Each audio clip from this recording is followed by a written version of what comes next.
Once your hospitalized patient plan is in, you can then start scheduling treatments. So I'm going to go to the whiteboard icon up here, and then I'm going to go to the schedules tab because Good Dog has already been checked in, as you can see right there. Whenever I open the schedules tab, I won't see Good Dog there, and that's simply because we haven't scheduled anything yet. To start scheduling, you're going to click this button, or you'll hit F2 just like you would in Avamark. So you're either going to use this drop-down menu to find him, or you're going to just start typing. So as you can see, I started typing and Good Dog popped up. What's important to note is that if you have more than one patient in the hospital at one time, you need to make sure that the client matches the patient you want to schedule under. So if both of those are correct, you can then proceed. So you hit OK. And then this window will pop up, and this is where you're going to schedule all your treatments. So we're going to start with our weight check because that's something that we have to do every single morning. If you don't know the code, you'll start typing and it will pop up.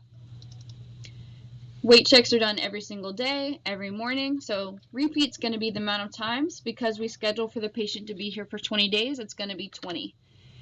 Once a day, so every 24 hours. So the only other thing I'm going to need to do for the weight check is when to start it. And I'm going to do tomorrow morning, 6 a.m. And then we got that scheduled. And now you'll see Good Dog actually pop up in this window here because we have started scheduling some treatments for him. Our next one we're going to do is our walk.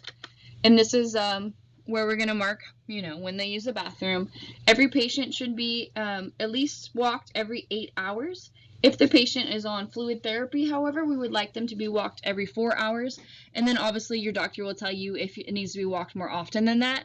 For this patient, it is having some loose stool, so I'm sure it needs to use the bathroom a little more often than others. So I'm also going to walk it every 4 hours. So I'll go ahead and change my frequency to 4. And because my frequency is every 4 hours and the patient is here for 20 days, that's going to be 6 times a day. So 6 times 20 is going to be 120. And then I'm going to just put my start date time on, my start time. And I'm going to start at 11 p.m. tonight. And that's all I need to do for my walk. I'm going to hit OK, and that will be scheduled as well. Then we can move on to food and water. The code for that one is going to be F/W. I'm just going to wait for that to pop back up. And it is really important to note that in this description section, the only part that we want to know in the description is the type of food and the water, if any given. Do not put any amounts in this area. The rate down here is where we're going to put amounts. So only put the description up here. So for Good Dog, we're doing candy in, and we're doing free choice water. This is twice a day that we're going to feed him here for 20 days, so it's 40 every 12 hours. And if you ever see the times per day here, always make sure to change it to hour interval because that's how the system will work correctly, is if it's off hour interval. If you forget to change that, you will get this little alert window, and that will make you think, oh, I need to switch my hour to hour interval. You'll see the quantity is 1 here. Don't ever touch this quantity window. Just pretend like it's not there, honestly.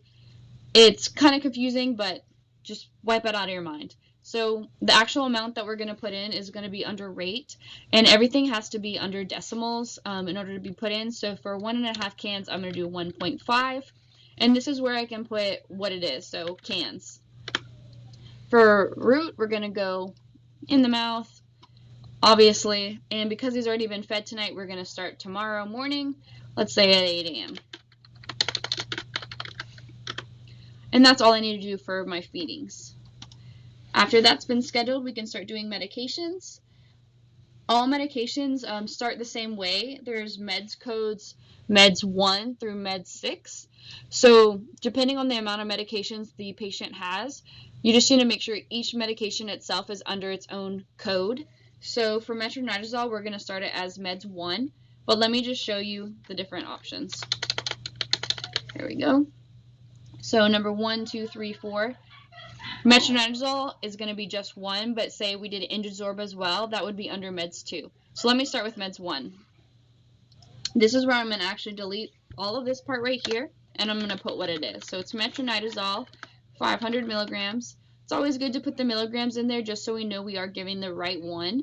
And then you're also going to want to leave admin in there, or administration, just so whenever you do see the line item appear in Avamark, you do know it's us simply giving the patient that medication at that time. It's not us scripting it out.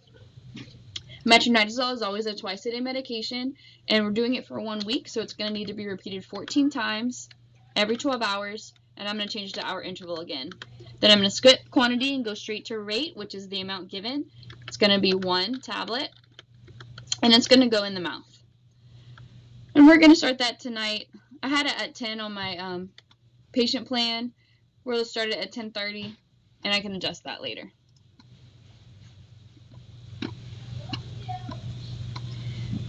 So we have our first medication in. Like I said, if we were going to schedule another one, it would be under a Meds 2 code. But because we don't have that, right now we're just going to go straight to the injection. And as you can see right here, it has showed up red. That's because it is 10:30 right now, and it's showing that it's past due. Anytime you see red, that means we need to do it. So if you ever see this, feel free to go find your treatment room nurse and help them out, or do it yourself. Just make sure if you do a treatment that you always post it, and we'll talk about that later. So the last thing I need to schedule for this patient is its Cerenia injection.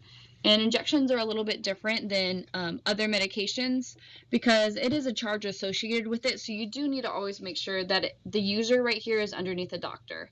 Otherwise, you can leave it under over-the-counter or all or none, I'm sorry, because it doesn't really matter whenever we're posting it what it's under. But anytime a charge is associated with a treatment, it always needs to be under a doctor. So I'm going to search my Cerenia, and it's going to be my injection right here. Right now, we only plan on doing this once because the dog isn't vomiting, so we'll see how one injection does, and we can reassess tomorrow. So I'm going to leave my repeat for 1. I'll still change this to 24 hours because that's how often it's given. Hour interval, like I said, we'll leave the quantity. Don't touch that. Always has to be 1. And this is where I'm going to put the amount of inventory. So it's 2.5, and it's mils, and it's going to go sub-Q. So we got that right there, sub-Q. And then I'm going to change the user to the doctor, and that's Dr. Ryan. And the start date will adjust as needed. And I'm going to put that to be given right now, so I'll just leave it as is, and I'm going to press OK. It is important to note that when you're scheduling medications that you give it whenever the doctor wants you to. You don't have to actually schedule it for 7 and 7. It's kind of just when the patient needs it, because we are here 24 hours a day. There's no need to adjust the schedule to more convenient times. It actually makes it harder for the treatment room nurse to complete everything on time. So if we go to my schedule tab right here, the reason we only see this one is because the user is under Dr. Ryan, but I can switch this to all, and then it will show us everything. And then I'm going to put my start up here. And if I open up Good Dog, it shows for today. He needs to be walked at 11. He's actually due for his Metro and a Cerenia injection. And then we'll open it for tomorrow morning. He'll get a weight check in the morning at 6, but he'll also be walked every 4 hours. And we're going to feed him tomorrow morning as well as give him the rest of his medications. The reason it looks like this is because it's not timed correctly, so I just changed the time, so now it's going to be in order. And as you see, he's scheduled for the next 20 days. And that's how you schedule treatments.